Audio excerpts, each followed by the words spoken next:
మీ నిత్య జీవితంలో మీకు శారీరకంగా మానసికంగా జరిగేటువంటి సంఘటనలు ఎవరి అంటలేను, మీయే గమనించుకోండి. కానీ ఏం చేద్దాం, మనల్ని మనం గమనించాం, ఇంకోళ్ళ మీద దృష్టి పెడతాం. వాస్తవం. మీరు ఎన్ని గంటలు ధ్యానం చేస్తున్నారో, ఎంత శ్రమ పడుతున్నారో, ఎన్ని జూమ్ క్లాసులు వింటున్నారో, ఎన్ని యూట్యూబ్లో వింటున్నారో, ఎన్ని పుస్తకాలు చదువుతున్నారో, వీటికి ఎంత సమయం కేటాయిస్తున్నారో అందులో సగములో సగం. మళ్ళీ చెప్తున్నా, మీరు ఎన్ని గంటలు ధ్యానం చేస్తున్నారో, ఎన్ని యూట్యూబ్లో వింటున్నారో, ఎన్ని పుస్తకాలు చదువుతున్నారో, ఎంత జూమ్లో మీరు సమయం వెచ్చిస్తున్నారో అందులో సగములో సగం మీ మీద దృష్టి పెట్టు.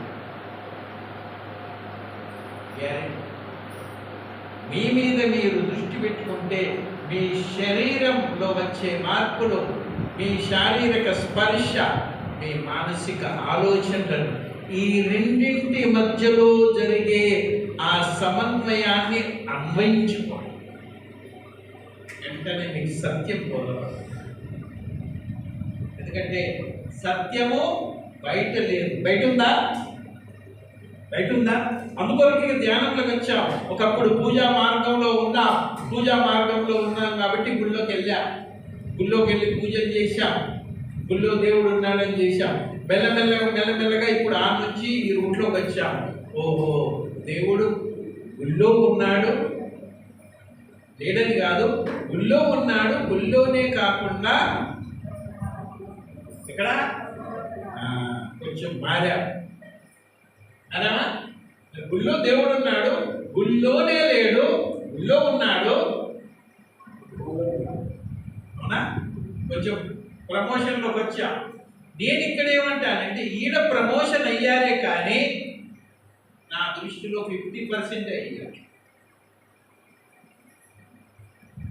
మీలో దేవుడు ఉన్నాడు అన్నది చెప్తున్నారు, నేనే దేవుడు అని చెప్తున్నారు, నేనే ఆత్మను అని చెప్తున్నారే కానీ మీకు ఆచరణలో ఇంకా అనుభవంలోకి రాదు.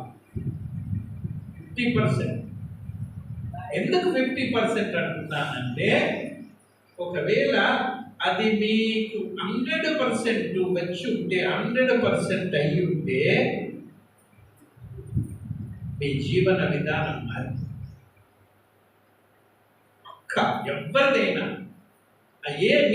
నాకు గమ్మత్ ఏంటంటే, నేను ఈరోజు వాళ్ళు అలా పిరమిడ్ సొసైటీలో ఉండి రామచంద్ర మిషన్లకు వెళ్ళారు అని వాళ్ళు వెంకటరామరెడ్డి గారు చెప్పని పోయిట్ సార్ వచ్చినప్పుడు వాళ్ళతో మాట్లాడా. మీకు సత్యం చెప్పనా, ఈరోజు నాకు పిరమిడ్ మాస్టర్ ఎంతనో రామచంద్ర మిషన్ వాళ్ళని కూడా నేను అంతే చూస్తాను. ఎందుకు అంటే ఆ సంస్థతో ఉన్న అనుబంధం ఏంటో నాకు తెలుసు. గమ్మత్ ఏంటంటే, వాళ్ళు పిరమిడ్ సొసైటీ నుంచి అటు వెళ్ళారు, నేను అటు నుంచి ఇటు వచ్చాను. వెళ్ళారు, నేను అందులో నుంచి నేను ఇటు వచ్చాను. ఇంకా గమ్మత్ ఏంటంటే, ఇప్పుడు ఆయన ప్రిసెప్టర్ ట్రైనింగ్ లో ఉన్నాడు, నేను ప్రిసెప్టర్ నైట్ వచ్చాను. అందువరకు ఆ సంస్థ అంటే కూడా నాకు అంతే గౌరవం. ఈరోజు నేను వీడికి వచ్చాను అంటే ఆ సంస్థలో పనిచేశాను కాబట్టి, ఆ సంస్థలో నేను ఎంత అనుభవాన్ని పొందాను కాబట్టి, ఇందులోకి వచ్చాను కాబట్టి, నేను ఆ సంస్థ నాకెంత మేలు చేసిందో నేను ఆ సంస్థను మరవను. అందువరకు వాళ్ళు ఎక్కడ కనిపించినా నాకు ఆనందం కలుగుతుంది. అది ఏ సంస్థ, రాధాస్వామి కావచ్చు, రామచంద్ర మిషన్ కావచ్చు, బ్రహ్మకుమారి కావచ్చు. ఎందుకంటే అన్ని సంస్థల్లోకి వెళ్ళి ఒక్కొక్కసారి అనుకుంటా, పత్రి సార్ అనేవారు, స్వామీజీ 11 సంవత్సరాల నుంచి ఎదురు చూస్తూనే ఉన్నాను, అయినా మొత్తానికి వచ్చారు, కానీ మీరు ఒక పని చెప్పనా అలా అంటాను, కానీ అందులోకి వెళ్ళి 11 సంవత్సరాలు అన్ని సంస్థలు తిరిగి లాస్ట్కి ఇంటికి వచ్చి చాలా మంచి పని చేశారు. మొదట్లోనేమో అన్నాను, 11 సంవత్సరాల నుంచి ఎదురు చూస్తున్నాను స్వామీజీ అన్నాను, కానీ లోపలికి వెళ్ళి అంతరార్థాన్ని గ్రహిస్తే అలా వెళ్ళి రావడం అన్నది చాలా మంచి పని చేశారు.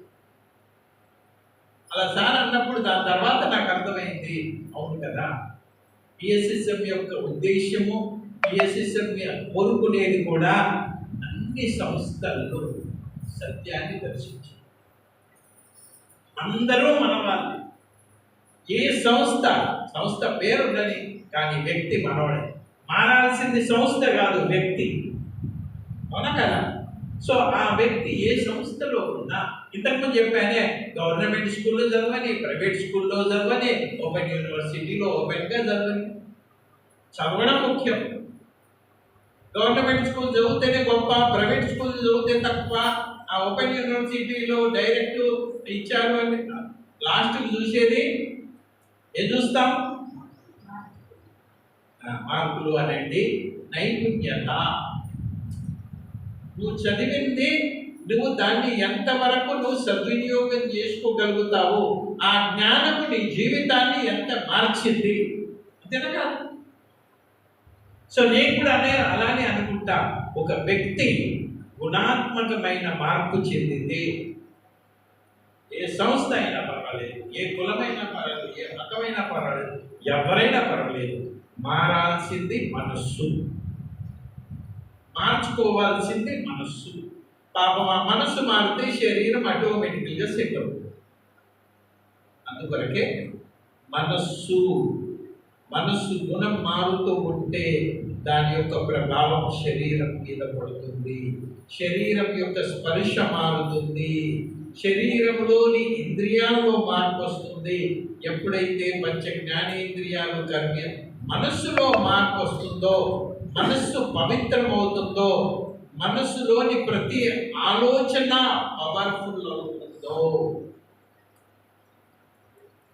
ఎప్పుడైతే ఆలోచన శక్తివంతమవుతుందో, ఆలోచన శక్తివంతమైంది, మనస్సు శక్తివంతమైంది. ఇప్పుడు మనస్సు ప్రభావం దేని మీద పడుతుంది?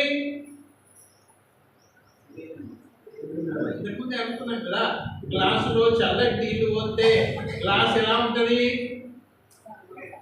గ్లాసులో వేడి నీళ్లు పోతే ఎలా ఉంటుంది? మరి ఇప్పుడు మనస్సు యొక్క ఆలోచన 100% సరిగా ఉంది, పవిత్రంగా ఉంది.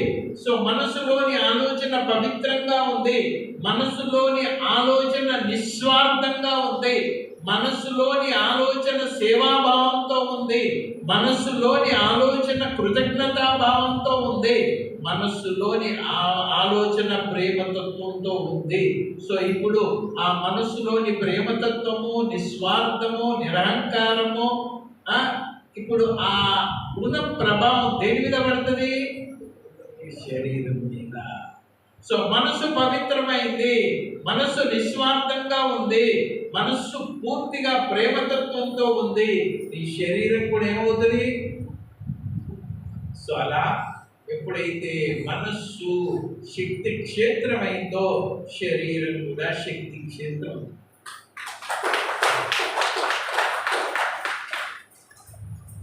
అలానే ఇప్పటి వరకు ఈ భూమి మీద ఏ ప్రదేశాలు శక్తి క్షేత్రాలుగా మారాయో, ఆది నుంచి ఇప్పటి వరకు ఎవరెవరైతే మహాపురుషులు, సత్య ద్రష్టలు ఆ ప్లేసులో అడుగుపెట్టారో, అక్కడ నివసించారో, అవి శక్తి క్షేత్రాలుగా, పుణ్యక్షేత్రాలుగా, తీర్థక్షేత్రాలుగా ఎలా మారాయో, పత్రిసారి అడుగుపెట్టిన క్షేత్రాలు కూడా చెప్పండి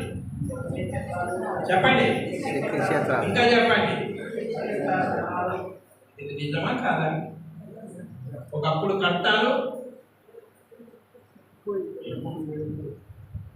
సో ఈ రోజు కట్టాలు ఒక శక్తి క్షేత్రంగా మారిందా? ఎవరి వల్ల?